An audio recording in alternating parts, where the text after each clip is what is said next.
तो देखो हम किसके बारे में पढ़ रहे थे, हम पोलिनेशन पढ़ रहे थे, हम पोलिनेशन को पढ़ रहे थे। पोलिनेशन को हिंदी में क्या कहते हैं, परागण। पोलिनेशन को क्या कहा जाता है, परागण कहा जाता है। कल मैंने आपको डेफिनेशन बता दी थी कि पोलिनेशन क्या होता है। पोलिनेशन मीन्स क्या है कि जो पोलेन ग्रेन है, पहले इसकी डेफिनेशन देख लो कि जो पोलेन ग्रेन्स है, और पोलेन ग्रेन्स को आप हिंदी में क्या कहते हैं, परागकण। पोलेन ग्रेन्स को आप हिंदी में क्या कहते हैं, परागकण कहते हैं। कि पोलेन ग्रेन्स जब एंथर से निकलकर स्टिग्मा पे जाते हैं, स्टिग्मा, और ये स्टिग्मा क्या होता है, फीमेल रिप्रोडक्टिव पार्ट है। स्टिग्मा क्या होता है, फीमेल रिप्रोडक्टिव पार्ट है, ठीक है। और स्टिग्मा से होते हुए लास्ट में किस में जाते हैं, ओवेरी में जाते हैं। ओवेरी का मतलब किस में चले जाते हैं, अंडाशय में चले जाते हैं। ओवेरी का मतलब किस में चले जाते हैं, अंडाशय में चले जाते हैं। तो पोलिनेशन परागण की प्रक्रिया क्या होती है कि पराग कणों का एंथर से निकलकर कहाँ जाना, स्टिग्मा तक जाना, या फिर फीमेल रिप्रोडक्टिव पार्ट ओवेरी तक पहुंचना क्या कहलाता है, पोलिनेशन। कल मैंने आपको पोलिनेशन के माध्यम बता दिए थे कि वायु परागण हो सकता है, कीट परागण हो सकता है, जल परागण हो सकता है, और पशुओं से भी क्या हो सकता है, परागण हो सकता है। और मैंने आपको नोट लगा के लिखवाया था कि अगर कीट परागण से सवाल पूछा जाए कि सबसे ज्यादा कीट परागण कौन सा कीट करवाता है, तो आपका आंसर क्या आना चाहिए, मधुमक्खी। आपका आंसर क्या आना चाहिए, जो बी होती है, जो हनी बीज होती है, ये सबसे ज्यादा कीट परागण करवाती है। किसके अंदर, पुष्पों के अंदर। इतनी बात समझ में आई। इसे हम क्या कहते हैं, पोलिनेशन। अब मैंने आपको पढ़ाया था कि ये जो पोलिनेशन है ये दो प्रकार का होता है। सबसे पहला कौन सा हो गया, सेल्फ पोलिनेशन। फर्स्ट कौन सा हो गया, सेल्फ पोलिनेशन। इसमें थोड़ा सा आपको कंफ्यूजन था, डाउट था, मैं क्लियर कर देती हूँ।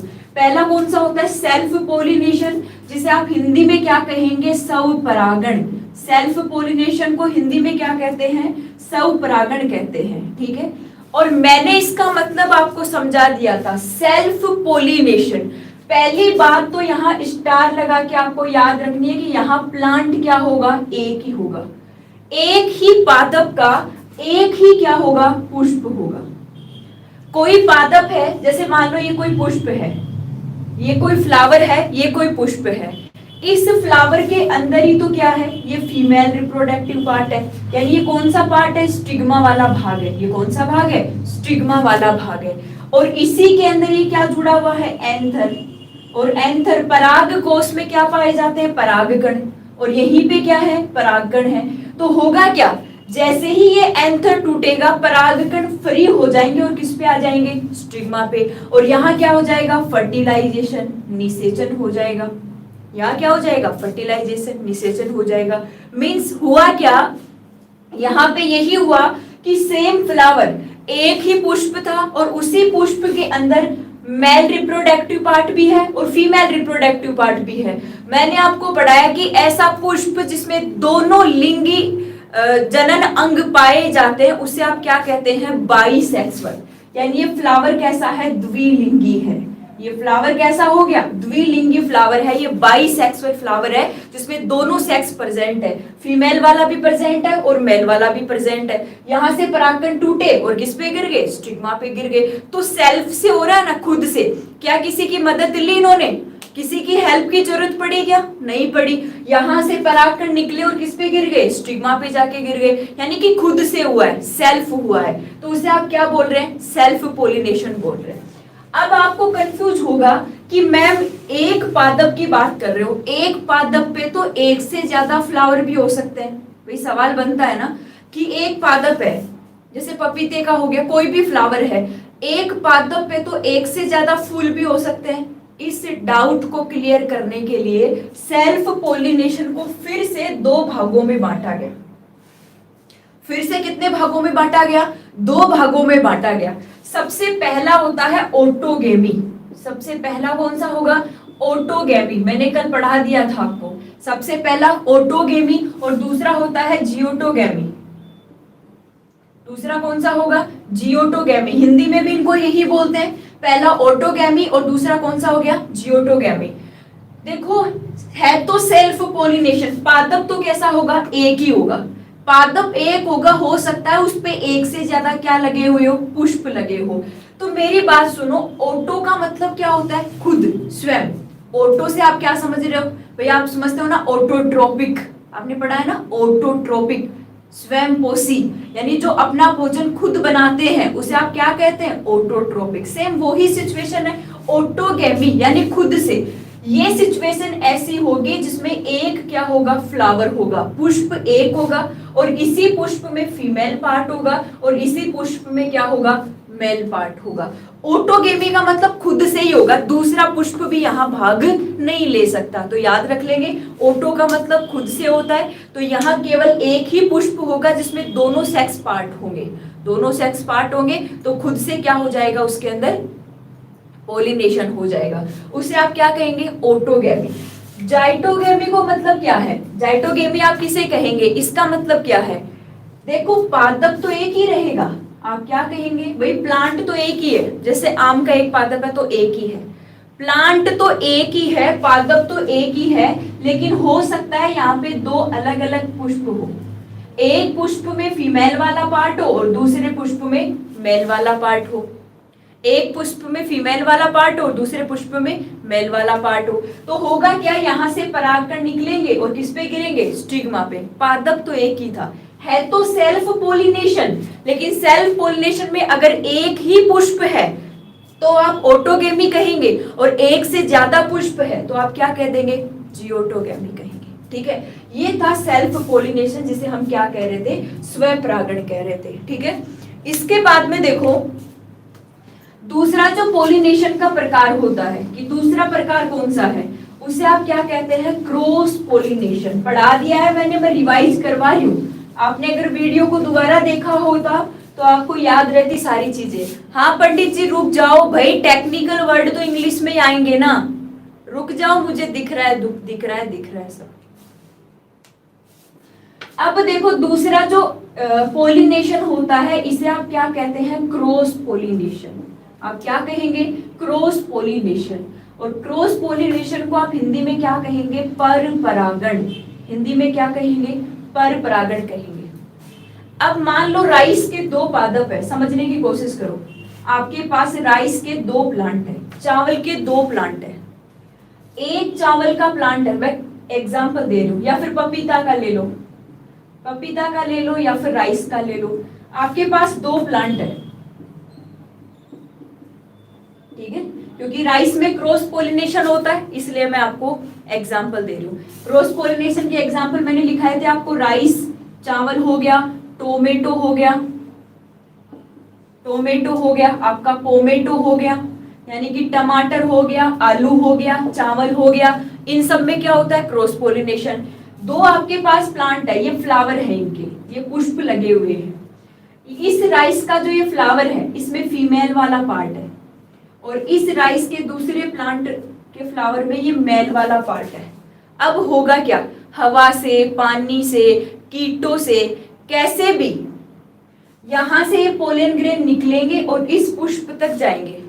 देखो है तो राइस के प्लांट, लेकिन कितने हैं, दो हैं। है तो राइस के प्लांट, लेकिन कितने हैं, दो हैं। और दोनों प्लांटों के अंदर क्या है, अलग अलग पुष्प है।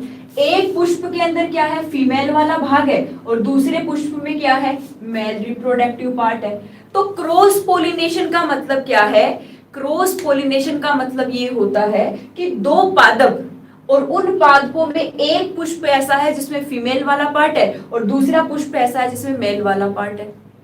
ठीक है, तो यहां से क्या होगा, यहां से जैसे ही एंथर टूटेगा, परागकण निकलेंगे, तो ये आके कहां गिर जाएंगे, फीमेल वाले पार्ट पे। इसे आप क्या कहेंगे, क्रॉस पोलिनेशन कहेंगे। इतनी बात आप लोगों को समझ में आई। अलग अलग पादप होंगे चाहे राइस के ही हो, लेकिन कितने हैं, दो हैं। और उसके बाद क्या होगा, इनमें क्रॉस पोलिनेशन की क्रिया कंप्लीट होगी। अरे तुमने क्लास को शेयर नहीं किया, क्लास को शेयर करो जल्दी से।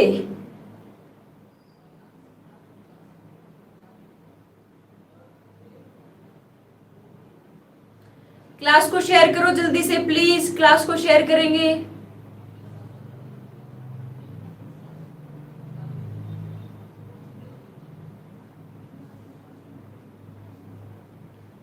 क्लास को शेयर करो जल्दी से। ये बात हमने कल कर ली थी।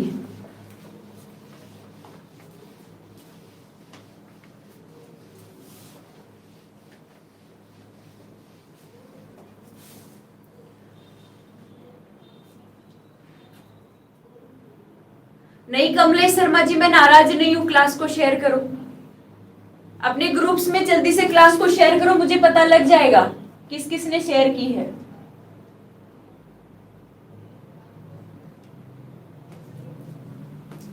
जल्दी शेयर करो क्लास को। अच्छा 75873 कर दिया, ओके थैंक यू।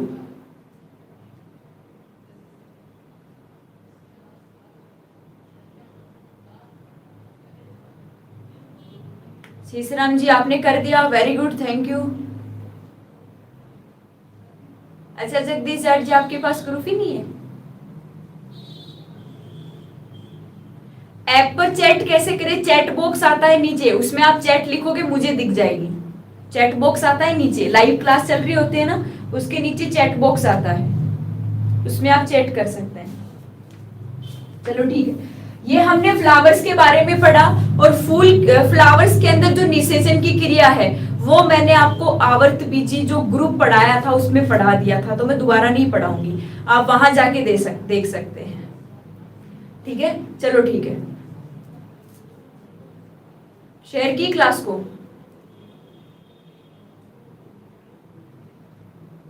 होता है शिक्षा बिश्नोई जी, और भी तो बच्चे करते हैं, कैसे चैटिंग नहीं होती? चैट बॉक्स आता है, उसमें चैट करोगे तो मुझे दिख जाएगी। अब आप हेडिंग लिखेंगे रूट, रूट यानी जड़, या फिर आप इसको मूल भी बोल सकते हैं। अब हम रूट, जड़ या फिर मूल के बारे में पढ़ेंगे। ठीक है, देखो हमने कहा था कि हम फ्लावर को पढ़ेंगे, फ्लावर उसके आगे का मैंने आवर्त बीजी वाले ग्रुप में पढ़ा दिया था। इसके बाद देखो हम पढ़ेंगे रूट, फिर पढ़ेंगे स्टेम, तना, तने के बाद आप क्या पढ़ोगे? लीफ, पत्तियां पढ़ेंगे। तो ये सारे फ्रूट पढ़ने हैं, ये सारी चीजें हमें पढ़नी है। ओके चलो ठीक है, अब आप हेडिंग लिख लेंगे रूट, जड़ की जड़ें क्या होती है, कितने प्रकार की होती है। सबसे पहले इस बात को समझो। सबसे पहले तो देखो ये जो रूट है, ये रूट की जो ग्रोथ होती है, जो वृद्धि होती है, ध्यान से सुनो, रूट की जो ग्रोथ होती है, रूट की जो वृद्धि होती है, ये रूट किस तरफ ग्रोथ करती है? तो आप क्या कहेंगे? भूमि की तरफ, धरातल की तरफ। आप क्या कहेंगे इसको? कि भूमि की तरफ ये क्या करती है? वृद्धि करती है। आप सबको पता है कि ये गुरुत्वाकर्षण यानी कि धनात्मक गुरुत्वानुवर्ती होती है, यानी धरातल के अंदर की तरफ क्या करेगी? वृद्धि करेगी रूट, आप सबने देखा ही है। और प्रकाश के क्या होती है? अपोजिट होती है। ध्यान से सुनो, जैसे ये कोई रूट है, ये एक कोई जड़ है, ये क्या है? एक रूट है, ये जड़ है। ये जड़ यहां से भूमि के अंदर है, भूमि के अंदर है, तो अंदर है, तो अंदर की तरफ कौन सा बल लगता है? गुरुत्वाकर्षण। अंदर की तरफ कौन सा बल लगता है? आपको पता है गुरुत्वाकर्षण बल लगता है। तो हम क्या कहते हैं कि ये जो रूट होती है, रूट क्या होती है? धनात्मक गुरुत्वानुवर्ती। इंपॉर्टेंट है, धनात्मक गुरुत्वानुवर्ती। अब इसका मतलब क्या है? धनात्मक का मतलब होता है जिस वे में ग्रोथ करती है। जड़ें किस वे में ग्रोथ करती है? भूमि के अंदर की तरफ ग्रोथ करती है। तो हम इसे क्या बोल सकते हैं कि ये पॉजिटिव या फिर धनात्मक गुरुत्वानुवृत्ति होती है, जो ग्रेविटेशनल फोर्स की तरफ क्या करती है? ग्रोथ करती है। आपको पता है कि अगर हम ऊपर की बात करेंगे तो ऊपर वाले वायुमंडल के अंदर क्या होगी? लाइट होगी। लाइट यानी कि प्रकाश होगा, लाइट यानी कि प्रकाश होगा। देखो जड़ें कभी भी धरातल के ऊपर की तरफ क्या नहीं कर सकती? ग्रोथ नहीं कर सकती। इसीलिए जड़ों को क्या कहा जाता है? ऋणात्मक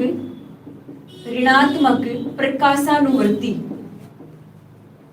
ऋणात्मक प्रकाशानुवृत्ति, रूट को क्या कहा जाता है? ऋणात्मक प्रकाशानुवर्ती। ठीक है, ये बात समझ गए होंगे कि भूमि की तरफ ग्रोथ करती है रूट हमेशा, तो इसको गुरुत्वाकर्षण बल की तरफ ग्रोथ करते हुए देखा गया, तो इसको क्या बोल दिया गया? इसको बोला गया धनात्मक गुरुत्वानुवृत्ति बोला गया। ठीक है, इसके बाद दूसरा आप क्या देखोगे कि लाइट, अगर अपने एनवायरनमेंट की बात करेंगे तो ऊपर की तरफ क्या होती है, लाइट होती है, तो लाइट की डायरेक्शन के अंदर ये कभी ग्रोथ नहीं कर सकती, तो हमने इसको क्या बोलते हैं, ये कैसी होती है, ऋणात्मक प्रकाशानुवृत्ति होती है। ये कैसी होती है, ऋणात्मक प्रकाशानुवृत्ति। देखो ये जो रूट है इसकी जो ग्रोथ होती है वो किससे होती है, मूलांकुर से। मूलांकुर, आप सबने नाम सुना होगा मूलांकुर, रेडिकल, मूलांकुर, या फिर आप इसे क्या बोल सकते हैं, रेडिकल बोल सकते हैं। यानी कि जब आपने मान लो गेहूं का बीज बोया, ये बीज क्या करेगा, अंकुरण करेगा। बीज क्या करता है, अंकुरण करता है। ध्यान से सुनो, जब बीज अंकुरण करता है तो एक तो इसमें बनता है परांकुर और एक बनता है इसमें मूलांकुर। एक तो क्या बनता है, परांकुर बनता है और एक क्या बनता है, मूलांकुर बनता है।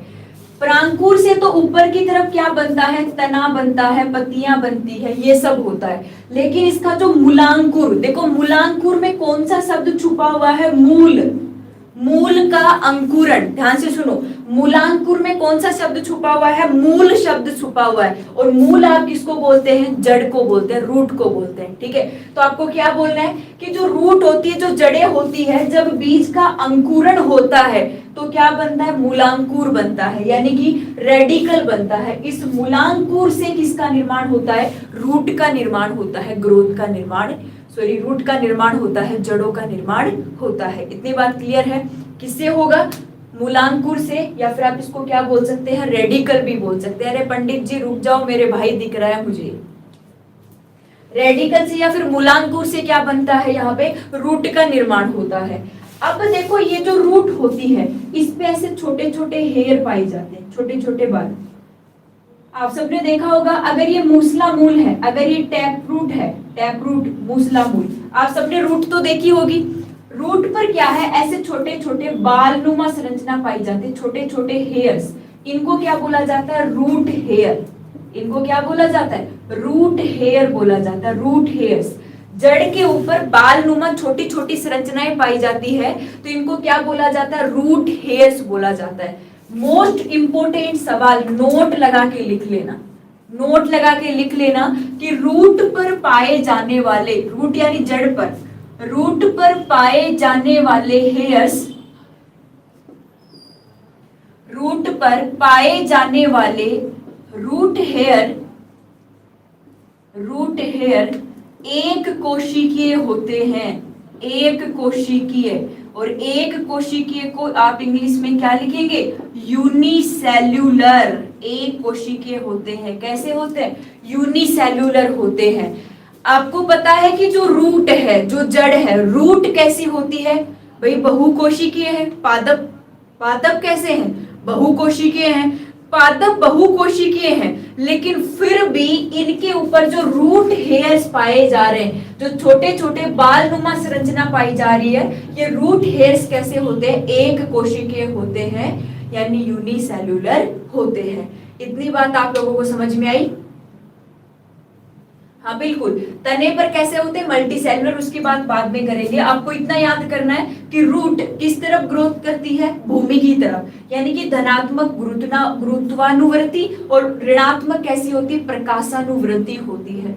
रूट के ऊपर जो छोटे छोटे हेयर्स पाए जाते हैं उसको आप क्या बोलते हैं, रूट हेयर्स बोलते हैं। और रूट हेयर्स कैसे होते हैं, एक कोशिकीय होते हैं। याद रखना, रूट हेयर्स कैसे होते हैं, एक कोशिकीय होते हैं। इंपॉर्टेंट है, बार बार बोल रही हूँ, एनसीईआरटी से बहुत अच्छा सवाल बना हुआ है कि रूट पर पाए जाने वाले रूट हेयर्स होंगे, आपका आंसर आना चाहिए एक कोशिकीय। सवाल ऐसा भी बन सकता है कि पूरा का पूरा जो पादप है वो बहुकोशिकीय होता है, लेकिन फिर भी पादप की ऐसी कौन सी संरचना है जो एक कोशिकीय होगी, जो एक ही कोशिका से मिलकर बनी होती है, तो आपका आंसर क्या आना चाहिए, रूट हेयर्स, या फिर रूट पर पाए जाने वाले जो हेयर्स नुमा संरचना है, बाल नुमा संरचना है, वो कैसे होंगे, यूनिसेल्युलर होंगे, एक कोशिकीय होंगे। ठीक है, रूट का निर्माण किससे होता है, मूलांकुर या फिर रेडिकल से होता है।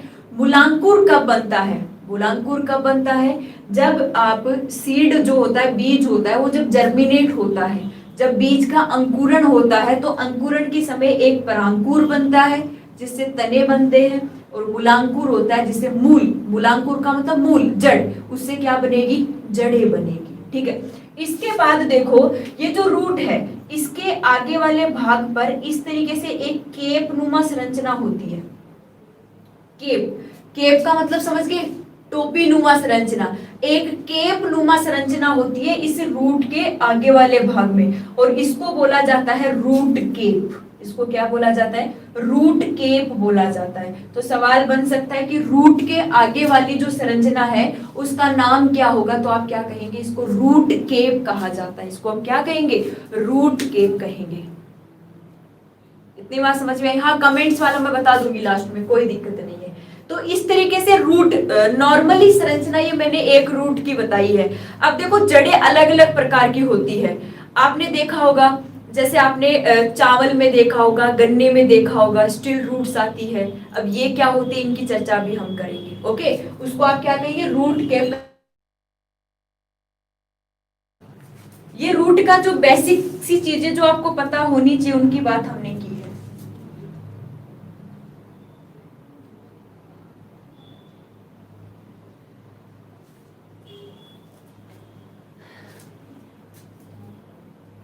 क्यों नहीं पूछता? बिल्कुल पूछता है विजय यादव जी।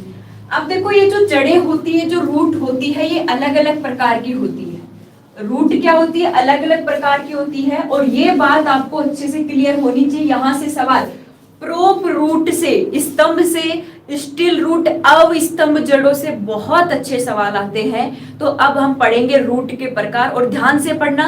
और क्लास को एक बार शेयर कर दो, एक बार और शेयर कर दो। सारे जितने भी लोग जुड़े हैं, सो जितने भी आप जुड़े हुए हो, एक बार सारे ईमानदारी से क्लास को शेयर कर दो।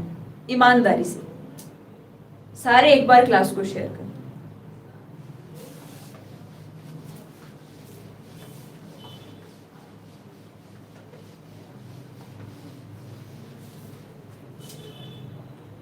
हाँ, good noon KC Chaudhary.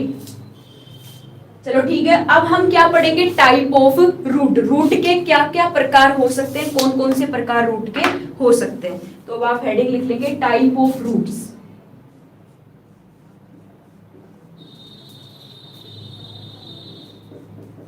Type of roots, जड़ों के प्रकार। ठीक है, अब देखो ये जो जड़ें होती है, रूट्स होती है, मोस्टली जो हमारी रूट है, जड़ें हैं, ये दो ही प्रकार की होती है। जो रूट है, जो जड़ें हैं, ये कितने प्रकार की होती है? दो प्रकार की होती है। और वो दो प्रकार की रूट कौन कौन सी होती है? सबसे पहले पहला नाम लिखेंगे आप टेप रूट। टेप रूट, और इंपॉर्टेंट है, टेप रूट को आप हिंदी में कहेंगे मूसला मूल। टेप रूट को आप क्या कहते हैं? मूसला मूल। पहली जो रूट है उसे आप क्या कहते हैं? टैप रूट कहते हैं, इसको मूसला मूल कहा जाता है। और रूट का जो दूसरा प्रकार है, हम रूट को बेसिकली दो प्रकार में पढ़ते हैं। ठीक है, दूसरा प्रकार होता है उसे आप क्या कहते हैं? अपस्थानिक जड़ें। क्या कहा जाता है? अपस्थानिक रूट, या फिर इनको क्या कहा जाता है? अपस्थानिक जड़ें कहा जाता है। जड़ें कितने प्रकार की होती है? रूट कितने प्रकार की होगी? दो प्रकार की होगी। एक को आप टैप रूट कहते हैं, मूसला मूल होती है। दूसरे को आप अपस्थानिक जड़ें कहते हैं।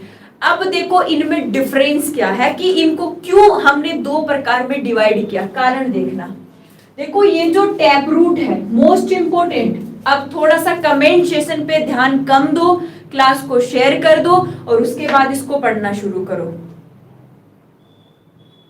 ठीक है, देखो टैप रूट है, ये जो मूसला मूल है, टैप रूट किस पादपों में पाई जाती है? सबसे पहला इंपोर्टेंट पॉइंट, ये डाइकोट। और डाइकोट का मतलब द्विबीजपत्री पादप। द्विबीजपत्री पादपों में पाई जाती है। पहला सवाल यही बनता है कि टैप रूट मूसला मूल किसमें पाई जाती है? द्विबीजपत्री पादपों में पाई जाती है। मूसला मूल किसमें पाई जाती है? जो जितने भी डाइकोट है, आम, पपीता, जितने भी आप बड़े बड़े वृक्ष देखते हो, सारे कैसे होते हैं? द्विबीजपत्री होते हैं, डाइकोट होते हैं। तो आपको पता है कि जैसे शीशम होता है, शीशम की जड़ें कितनी स्ट्रोंग और कितनी गहरी होती है, वो कौन सी रूट होती है? Tap root. जो बीच में मोटी, बिल्कुल मोटी सी रूट नहीं होती क्या, उसी को क्या कहा जाता है? टैप रूट कहा जाता है। ठीक है, तो जितने भी बड़े बड़े पादप है, जितने भी द्विबीजपत्री पादप है, डाइकोट्स है, इन डाइकोट्स के अंदर हमेशा कौन सी रूट पाई जाती है? टैप रूट पाई जाती है, मूसला मूल पाई जाती है। इस टैप रूट का निर्माण भी किससे होता है? मूलांकुर से। अभी मैंने पढ़ाया है कि रूट किससे बनती है? मूलांकुर से बनती है, ठीक है। मूलांकुर, या फिर आप इसको इंग्लिश में क्या लिख सकते हैं? रेडिकल। आप इसको इंग्लिश में क्या लिख सकते हैं? रेडिकल। टैप रूट का निर्माण मूलांकुर या फिर किससे होता है? रेडिकल से होता है। दूसरा पॉइंट, एकमात्र ऐसे रूट है जो सीधी किससे बनती है? मूलांकुर से बनती है।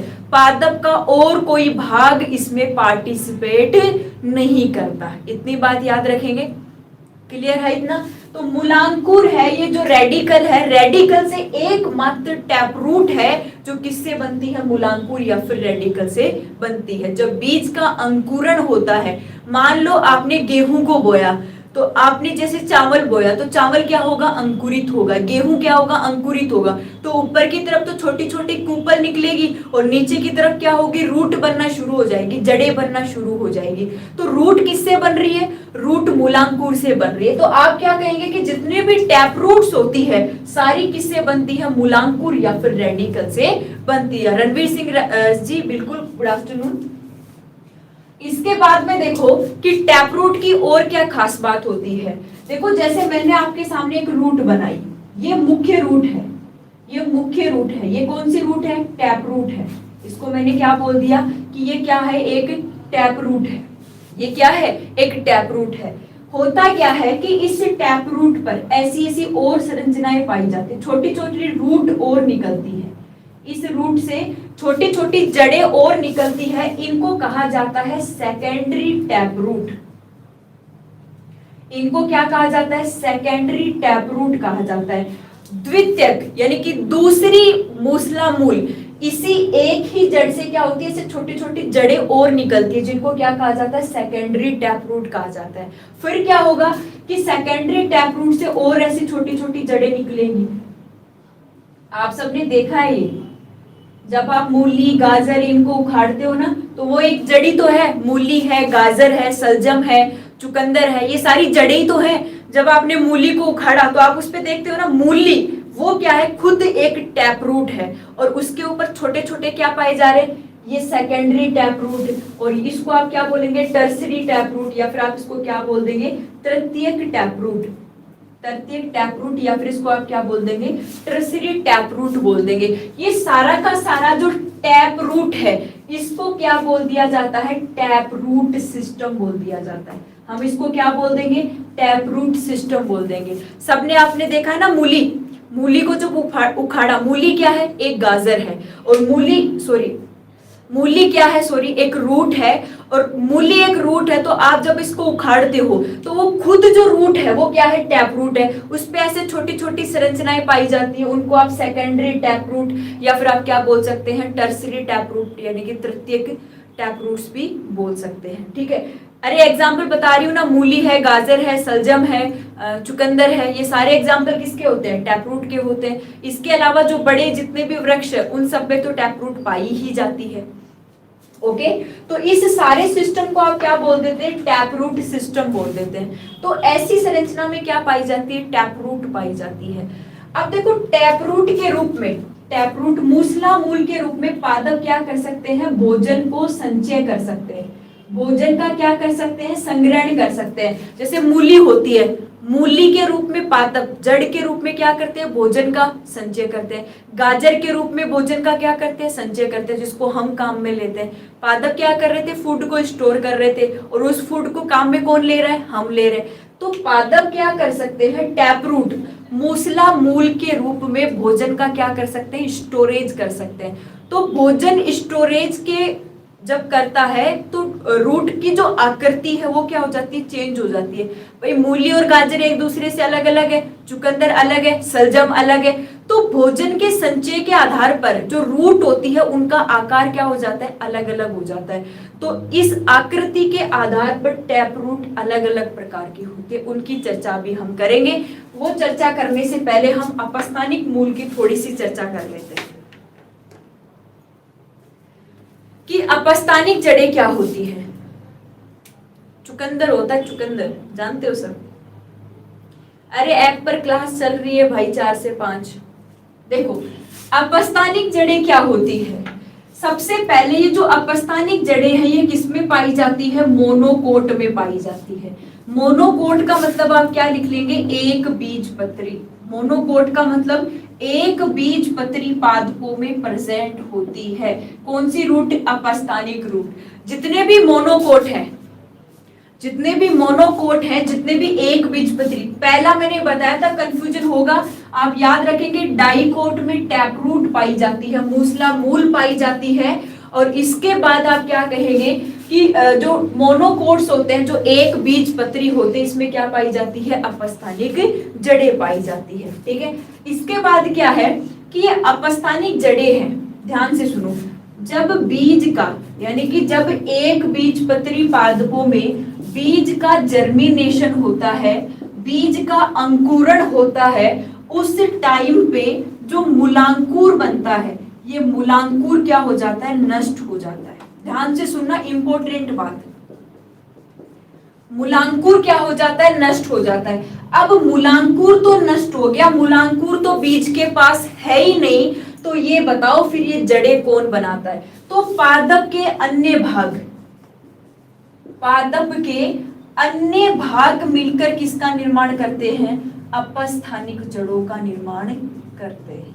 किसका निर्माण करते हैं? अपस्थानिक जड़ों का निर्माण करते हैं। कभी भी पादप अपस्थानिक जड़ों के रूप में भोजन का संचय नहीं कर सकता।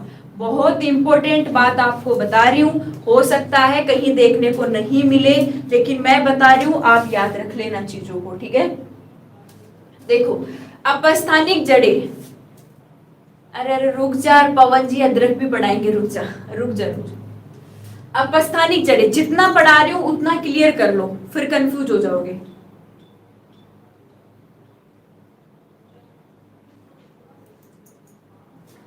देखो अपस्थानिक जड़ें मोनोकोट किस में पाई जाती है? मोनोकोट या फिर एक बीजपत्री पादपों में पाई जाती है। अब एक बीजपत्री पादपों का जब बीज का अंकुरण होता है, तो अंकुरण के समय मूलांकुर क्या हो जाता है? नष्ट हो जाता है। और मूलांकुर ही क्या बनाता है? रूट बनाता है। हमने लिखा था कि मूलांकुर या फिर रेडिकल से क्या बनती है? टैप रूट बनती है। लेकिन अपस्थानिक जड़ों की बात करें तो एक बीजपत्री पादपों में तो का जो बीज है उसका तो मूलांकुर नष्ट हो गया। अब मूलांकुर नष्ट हो गया तो रूट कैसे बनेगी? तो पादप के कोई भी जो अन्य भाग है वो क्या बना सकते? रूट बनाएंगे, और उन रूट को क्या कहा जाएगा? अपस्थानिक रूट कहा जाएगा। ठीक है, ये रूट कभी भी फूड का स्टोर नहीं कर सकती, भोजन का संचय नहीं कर सकती। अच्छे सवाल पूछे जाते हैं, तो मोस्टली हम रूट को 2 पार्ट्स में डिवाइड कर लेते हैं। सबसे पहले वो टैप रूट, और दूसरी कौन सी होगी? आपकी अपस्थानिक मूल। ये बात समझ में आई आप लोगों को?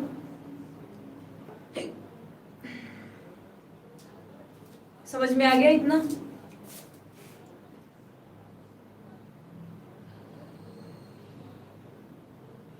इतनी बात समझ में आई आप सभी को? फिर आगे चलो।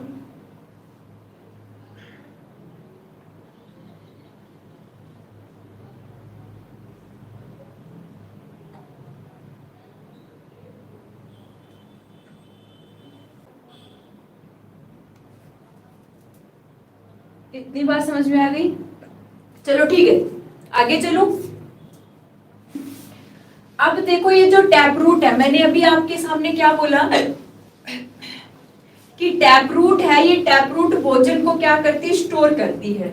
और भोजन को स्टोर करने के कारण, जब भोजन को स्टोर करती है तो स्टोर फूड है वो अलग अलग आकार में स्टोर हो जाता है। तो इस वजह से ये टैप रूट भी अलग अलग प्रकार की होती है। ठीक है, तो अब हम डिवाइड करेंगे टैप रूट को।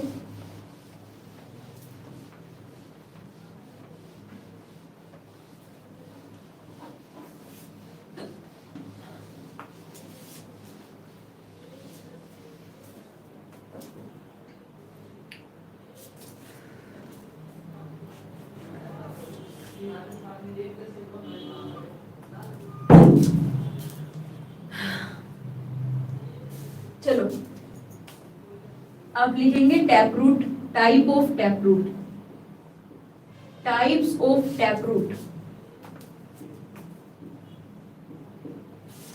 टैप रूट के कौन कौन से प्रकार हो सकते हैं?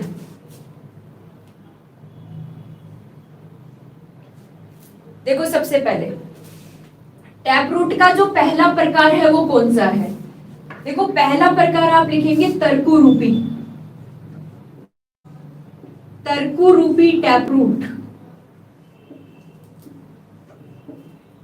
या फिर इसको फूजीफोम बोला जाता है, फूजीफोम टैप रूट।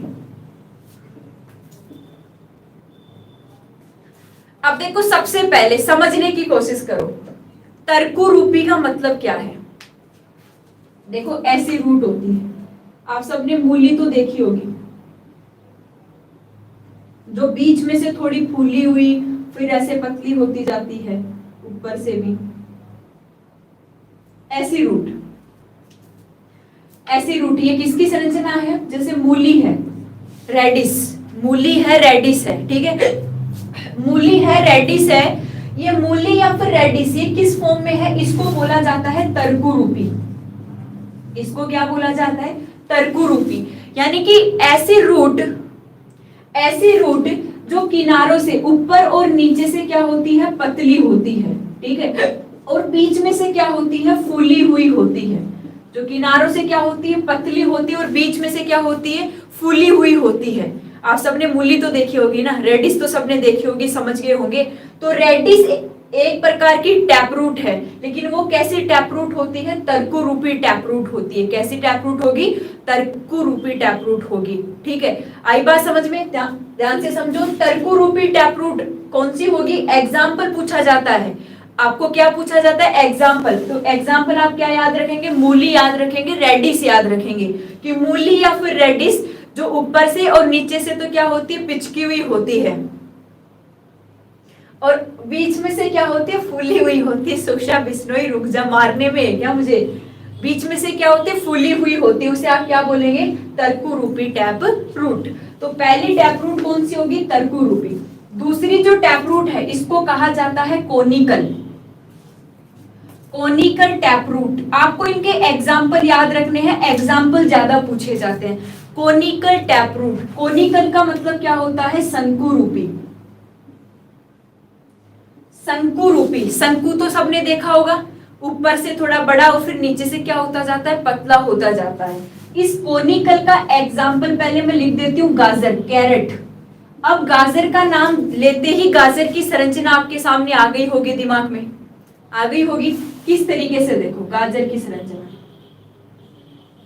ऐसी ही होती है ना, ज्यादा सही मेरे से बन नहीं पाएगी लेकिन ऐसी ही होती है, ऐसी होती है ना गाजर, ठीक है। तो कोनिकल तर्कुरूपी क्या होती है? जो ऊपर वाला जो भाग है इसका, ये तो क्या होता है? फूला हुआ होता है। ऊपर वाला भाग तो फूला हुआ, रटने की जरूरत नहीं है, आप एग्जाम्पल याद रखो। तर्कुरूपी आते ही दिमाग में आना चाहिए मूली, कोनिकल आते ही एग्जाम आपके दिमाग में क्या आना चाहिए? गाजर। तो ये कैसा, ऊपर वाला भाग कैसा है? फूला हुआ, और इसके नीचे वाला भाग कैसा होता है? पिचका हुआ होता है। पिचका हुआ मतलब हल्का श्रिंक होता जाता है, पिचकता हुआ जाता है नीचे की तरफ। तो इसे आप क्या कहेंगे? Conical, conical tap root. Tap root जरूर याद रखना है। क्या ये एक मूसला मूल है क्या? एक प्रकार की मूसला मूल है, टैप रूट है, लेकिन कैसी होती है? कोनिकल होती है, शंकुरूपी होती है। अब इसके बाद चौथी, इसको क्या बोला जाता है? कुंभी रूपी, ठीक है। फोर्थ होती है, सॉरी थर्ड होती है, इसको बोला जाता है कुंभी रूपी टैप रूट, कैनिफॉर्म बोला जाता है, ठीक है। कैनिफॉर्म बोल सकते हैं, लिख सकते हैं आप कैनिफॉर्म, या फिर कुंभी रूपी टैप रूट। अब देखो कुंभी रूपी टैप रूट का मतलब क्या है, मैं एक एग्जांपल देती हूँ। एग्जांपल, आपने सलजम देखी है? सबने सलजम देखी है? आपने बीट देखा है? बीट यानी चुकंदर, आप सबने बीट देखा होगा, चुकंदर देखा होगा। इनकी संरचना कैसी होती है? देखो ये ऊपर से ऐसे गोल होती है और नीचे से ऐसी होती जाती है, ऐसी सी, ऐसी संरचना होती है ना इनकी, इस तरीके से ऊपर से ऐसे गोल होगी और नीचे से ऐसी होती जाती है। जैसे ये मान लो सलजम है, तो ऊपर से तो क्या होती है? गोल, और नीचे से क्या होती जाती है? पतली होती जाती है। ये कौन सी होती है? कुंभी रूपी होती है। ध्यान से देखो, आपको याद रखने हैं केवल एग्जाम्पल। तर्कु रूपी आते ही मूली। अब मूली का आकार आपको बताइए, ऊपर और नीचे से पतला होता है और बीच में से फूली हुई होती है। फिर आएगा कोनिकल। कोनिकल यानी कि शंकु रूपी आती है। आपको एग्जाम्पल क्या आएगा, गाजर। भाई गाजर ऐसी होती है तो गाजर का ऊपर वाला भाग फूला हुआ और नीचे क्या होती जाती है, श्रिंक होती जाती है। फिर आप क्या लिखेंगे, कुंभी रूपी, कैनिफोम। कुंभी रूपी टैप रूट किसमें होती है, जैसे चुकंदर। चुकंदर सबने देखा है, देखा होगा। अरे लहसुन प्याज, रुक जाओ एक बार, लहसुन प्याज स्टेम में आएंगे, तने में आएंगे, आगे पढ़ेंगे उनको, ठीक है। आप सबने सलजम देखा है, चुकंदर देखा है, जो ऊपर से तो गोल होते हैं, अरे देखा ही होगा यार सबने, ऊपर से गोल होते हैं और नीचे से ऐसे मतलब एक अलग सी संरचना निकली हुई होती है, स्ट्रक्चर निकली होती है, उसको आप क्या कहते हैं, कुंभी रूपी टैप रूट यानी कैनिफोर्म टैप रूट, ठीक है। इसका जो चौथा प्रकार होता है ये ज्यादा इंपॉर्टेंट है।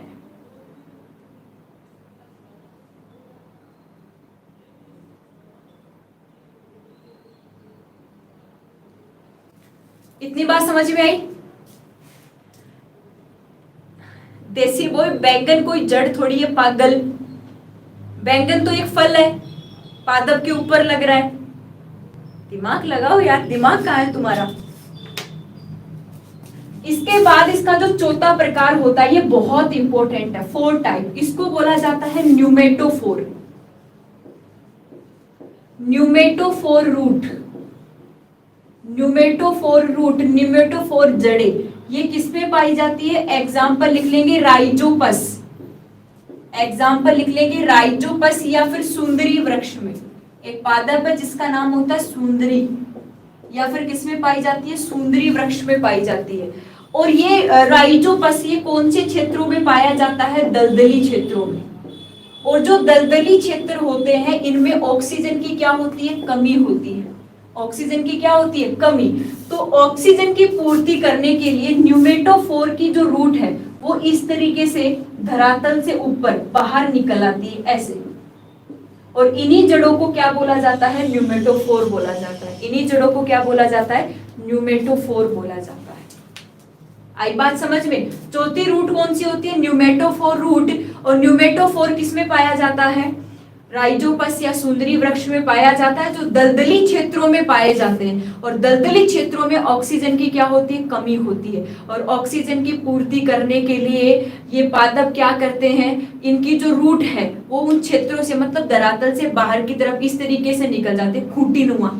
खूटी नुमा, खूटी तो समझते हो ना, खूटी नुमा आकार में बाहर की तरफ निकल जाती है ऑक्सीजन की पूर्ति करने के लिए। तो इन जड़ों को क्या बोला जाता है, न्यूमेटोफोर बोला जाता है, जो एक प्रकार की क्या होती है, टैप रूट होती है।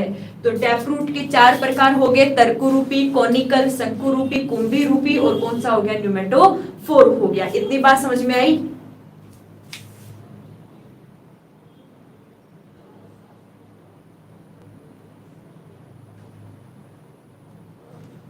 इतनी बात समझ में आई। अरे दलदली क्षेत्रों पे ऑक्सीजन की कमी, ऑक्सीजन रुक ही नहीं पाती।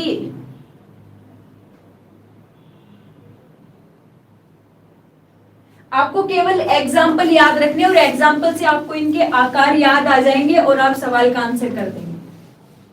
पूछा जाएगा गाजर एक प्रकार की जड़ है, मूसला मूल, किस प्रकार की मूसला मूल है, कोनिकल, शंकु रूपी, ऐसे हो जाएगा। क्लास डेली 2 बजे से होती है, तुम 4-5 दिन में टाइम भी भूल गए क्या रे। अब आपको हेडिंग लिखनी है, कुछ ऐसी रूट होती है जो सहारा प्रदान करती है, ठीक है। आप सबने देखा होगा बरगद के वृक्ष शाखाओं से रूट निकलती है, उनको क्या कहा जाता है, प्रोप रूट कहा जाता है, स्तंभ रूट कहा जाता है। तो सहारा प्रदान करने वाली रूट। अब आप हेडिंग लिखेंगे, नोट लगा के लिख लो, ये थोड़ा एक्स्ट्रा है।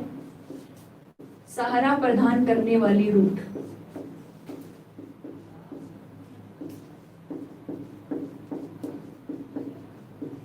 ऐसी रूट जो सपोर्ट देती है, जो सहारा प्रदान करती है, ये रूट कौन,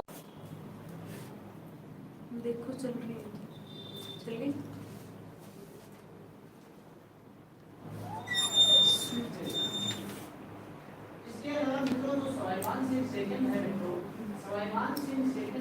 दिख रहा है सभी को भी।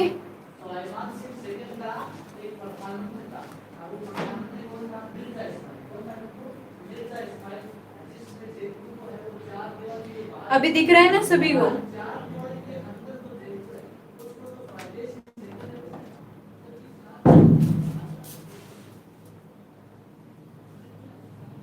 ऐसे ही टेक्निकल प्रॉब्लम आ जाती है।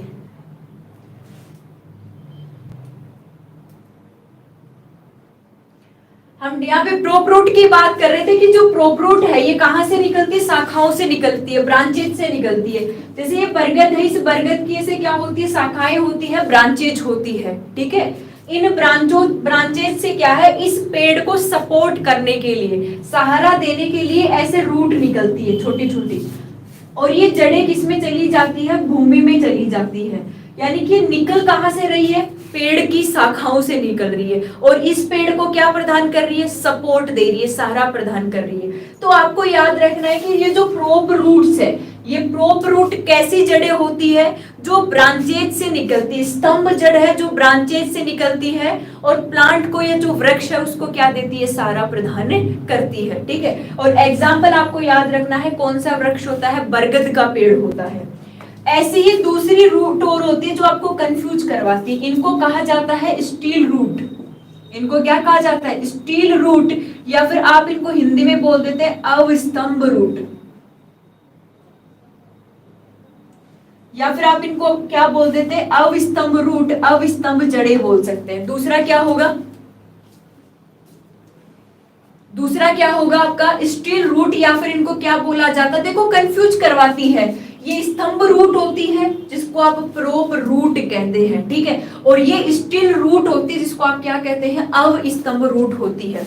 देखो स्टील रूट का सबसे पहले एग्जाम्पल देती हूं मैं। फॉर एग्जाम्पल, आप सबने राइस का वृक्ष का, राइस का जो प्लांट होता है वो देखा है, चावल का प्लांट देखा होगा। दूसरा एग्जाम्पल, जैसे चावल का नहीं देखा तो इसके साथ आपने गन्ने का देखा होगा, गन्ने का, सुगर केन, गन्ने का वृक्ष देखा होगा, सुगर केन देखा होगा, ठीक है। तो ये स्टील रूट क्या होती है कि ये जो जैसे गन्ने का पेड़ है, ये ऐसे होता है गन्ने का, और ऐसे बीच में इंटरनोड्स पाए जाते हैं, और ये इसके नीचे जड़ें होती है, ऊपर से छोटी छोटी ऐसे बड़ी बड़ी से थोड़ी पत्तियां होती है, लीफ होती है। ऐसा ही होता है गन्ने का वृक्ष। और यहाँ से क्या है कि गन्ने के वृक्ष से ऐसे छोटी छोटी रूट निकलती है, तने से निकलती है और भूमि की तरफ जाती है। सबने नोटिस किया होगा ये तो। हाँ, कोर्न भी होता है, मक्के में भी होता है, ठीक है, कोर्न यानी मक्के में भी होती है। जैसे मक्का हो गया, हम बेसिकली मक्के और किस में देखते हैं, गन्ने में देखते हैं। मक्के और गन्ने में हमने क्या देखा कि जो ये इसका जो स्टेम होता है, जो तना होता है, इस स्टेम से क्या होती है, रूट निकलती है, और ये रूट किस में जाती है, भूमि में जाती है, और इन पादपों को ये क्या कर देती है, स्टील रूट क्या करती है, सहारा प्रदान करती है। स्टील रूट क्या दे रही है, इनको सहारा प्रदान कर रही है। तो आपको याद रखना है कि स्टील रूट मोस्टली किसमें होती है, शुगर केन में होती है, मक्के में भी होती है, और राइस में भी देखी जाती है, ठीक है। लेकिन सबसे जो क्लियरली देखी जाती है वो किसमें होती है, गन्ने में और मक्के में, जो इनकी स्टेम तने से निकलती है, और तने से निकलकर इनको क्या देती है, सपोर्ट प्रदान करती है। किसको, राइस हो गया, गन्ना हो गया, और कौन सा वृक्ष हो गया आपका, मक्की वाला हो गया। ये रूट भी क्या होती है, सहारा प्रदान करने वाली रूट होती है, जिसको क्या कहा जाता है, स्टील रूट कहा जाता है। क्या कहा जाएगा, स्टील रूट कहा जाएगा।